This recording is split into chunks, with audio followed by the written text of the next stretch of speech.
In the comments of my top 10 cursed objects video, a few keen viewers pointed out the lack of dolls on the list.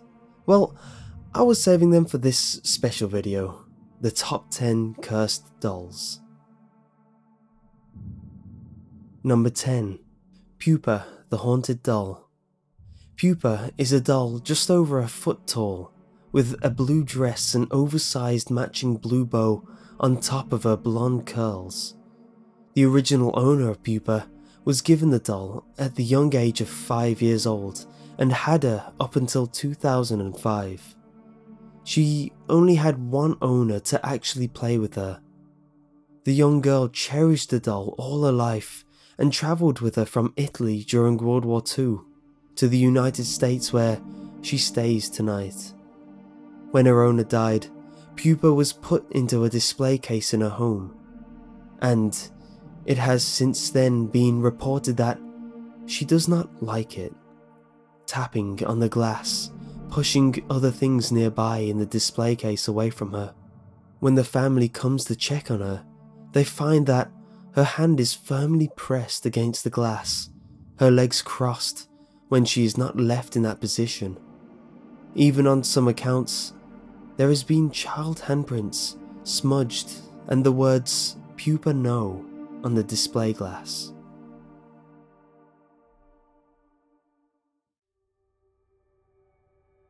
Number 9.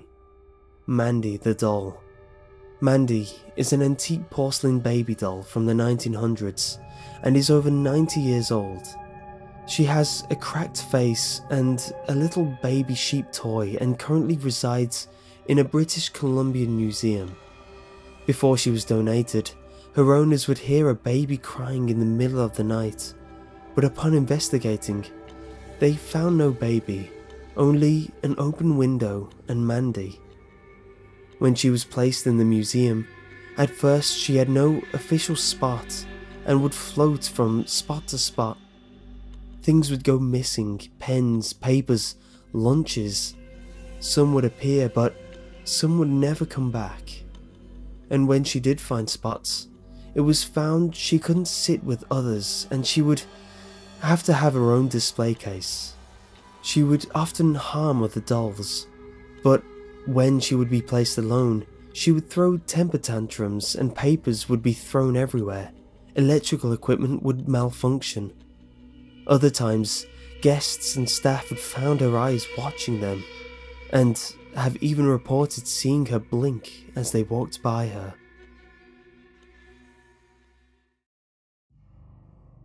Number 8. Amanda the haunted doll. Amanda is a rather mysterious doll, as not a lot could be found on this doll, other than she was sold on eBay over 3 years ago, and since then she has been passed along from house to house, owner to owner, until she found a home in the Atlanta, Georgia Museum. In some homes, if she found that she liked you, she would cause you no harm and simply rest there, staring off into the distance. However, once she grew tired of that home, or if you were unlucky enough to be a person she did not like, trouble was sure to follow you. One woman reported that Amanda would scratch at the glass case that she was put in, or would move to various points in the house despite the woman living alone. Another incident, she found scratches all down her legs in the middle of the night and Amanda sitting in a chair not too far away, just staring at her.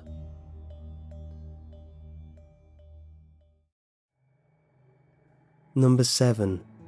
Amelia the haunted doll.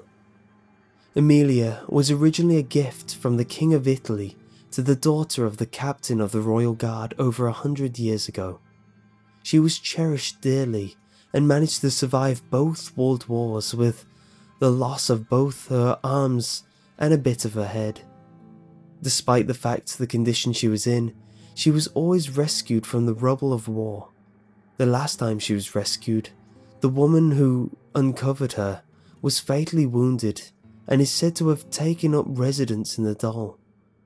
You can sometimes see the doll blink and hear a voice box call for her "Mama" despite the voice box being completely broken.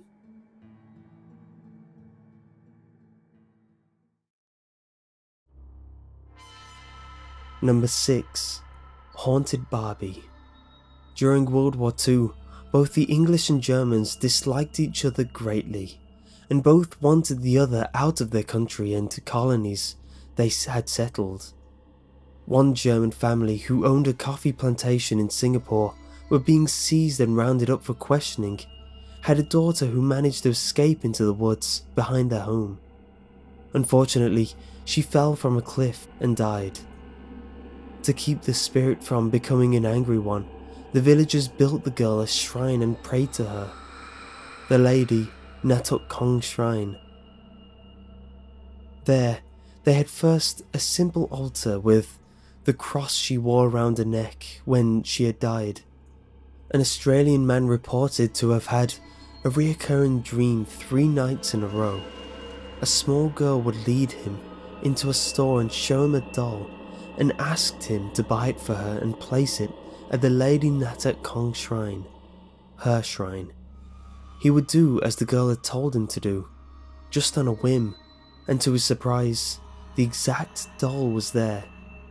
Everything was as his dream had looked. He brought it to a shrine, and it is said that she answers people's prayers for good health and whispers "thank you" when people leave her offerings.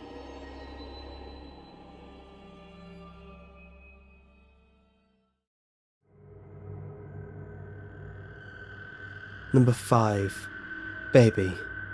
Baby is a red-headed porcelain doll that has become a collector's item for the haunted doll collector Janice Poole. She wanted to prove to the world of the paranormal existence of haunted dolls, and once she brought home Baby, she knew that it would become the star attraction. It wasn't until Baby arrived that her home became more active. Loud giggling, slamming of doors, keys being placed in different areas. The typical misconduct you hear from haunted dolls. So what made this any different? After having the house blessed, things only seemed to get worse. One night Janice heard a loud thumping in the attic and went to investigate, but upon arriving, she found it hard to breathe, like she was being suffocated. As the world turned dark, she saw an image of a rather large man whispering something very sinister. She couldn't make out what he was saying, but after, she could hear a little girl screaming behind a door. Moments later, the man leaves, and all that is left is the body of the little girl, dead. And in her hands is a little red-headed porcelain doll. Perhaps Baby is the spirit of the little girl inside her, wanting to find a murderer. Janice is stopping at nothing to find out more about Baby's origins.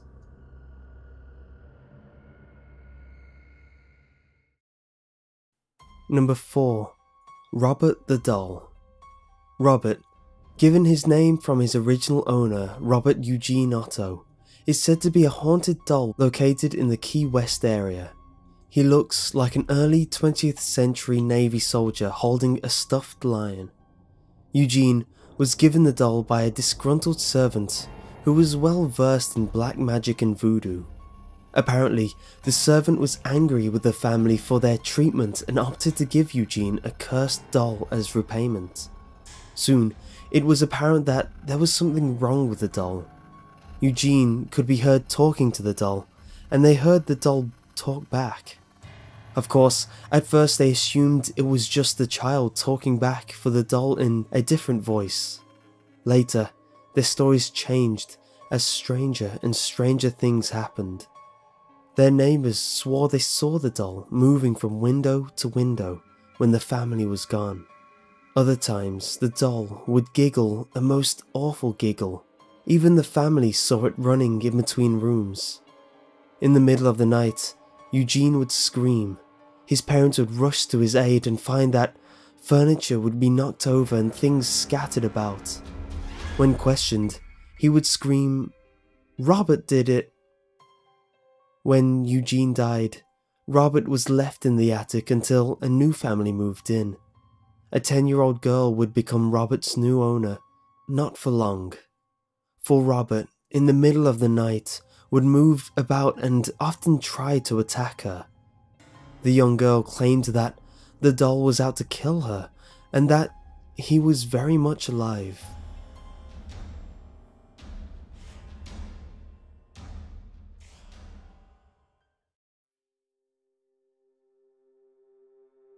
Number 3. Joliet, the haunted and cursed doll. To be haunted and cursed, fate must not be on your side. Joliet belongs to one family and has been in this family for 4 generations. 4 generations and 4 souls to be trapped inside of Joliet. Anna G, as she would like to be known, had a great-grandmother who first acquired Joliet as a pregnancy gift. She had no idea of what nightmare that she would be bestowing on a family. When her great-grandmother had her first child, it was a boy, and when he was born, he was healthy.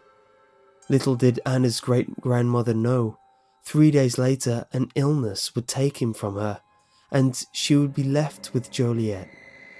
In the middle of the night, she could hear a baby crying, heart-wrenching for a mother to hear after losing a child. But when she realized that they were not hallucinations, and that they were in fact coming from the doll, Anna's great-grandmother was horrified. She couldn't get rid of the doll as it was her son in there. She could recognize the cries as her son's. Years later, she would have a daughter, and she would pass on the doll, and little did she know, the curse as well. 4 generations cursed to have a boy, only to die 3 days later with a mysterious illness, and then be trapped inside of Joliet. All different babies crying within Joliet late in the night to remind them of the boys they lost.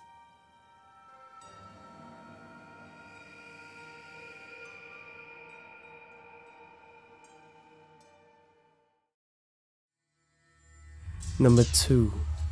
Caroline. Caroline is another porcelain doll that is said to be haunted, though it is said that she is haunted not by one spirit, but by 3.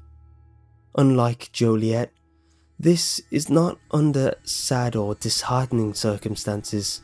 Each one of the spirits may fight for control on who gets to haunt Caroline, but they are spirits who have had loved Caroline and owned her previously. She never threatens anyone or causes any bodily harm. Instead, she plays little pranks like moving things around, hiding books behind bookcases, putting candles in the oven, hiding things in odd places. And when she did speak, once, she simply said, "Make it you," which the owner at the time took it as her wishing him good luck.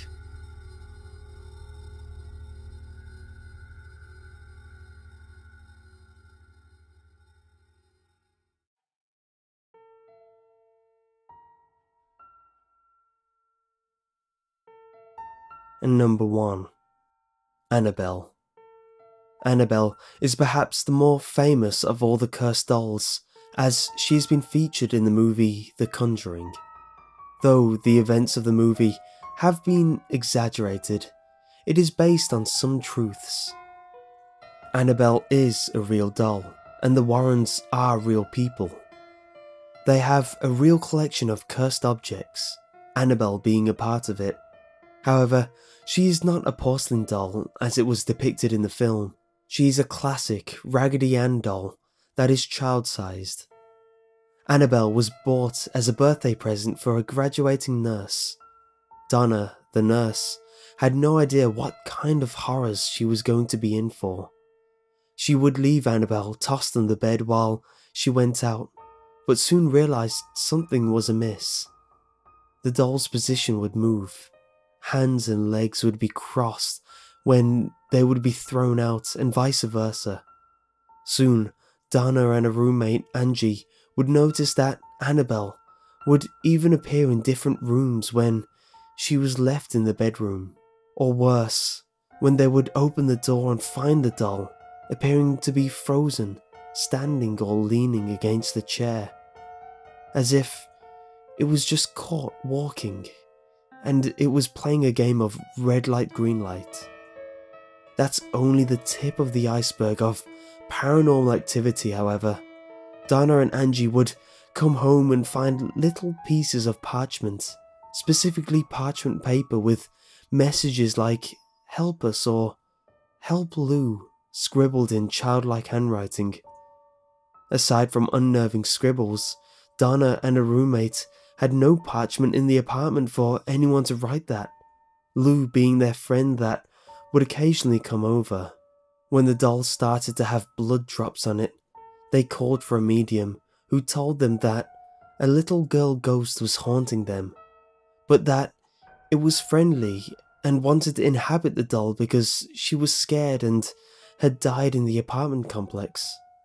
They agreed, being nurses who cared a little too much and thought nothing horrible would come of this.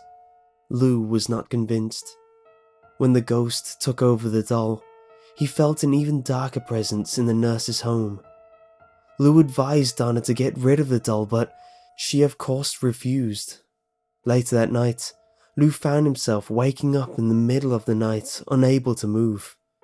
Looking down to his feet, he saw the doll climbing over him and began strangling him.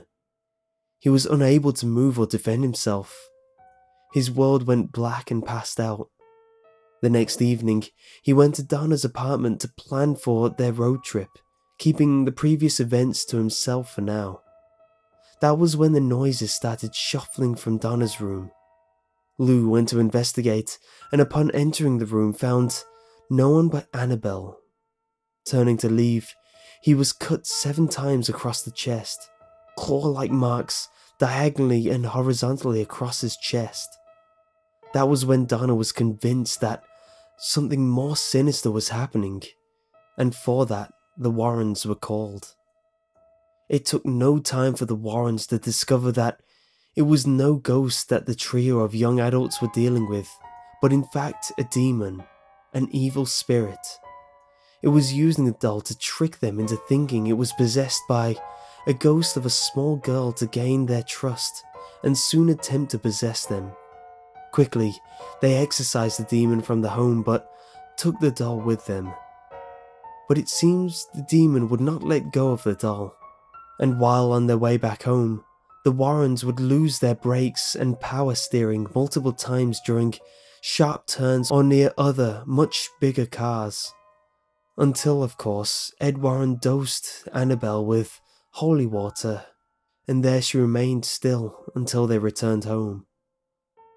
In their home, a special glass case was made for Annabelle that reads, "Warning, positively do not open," as she still sometimes moves and is still very dangerous.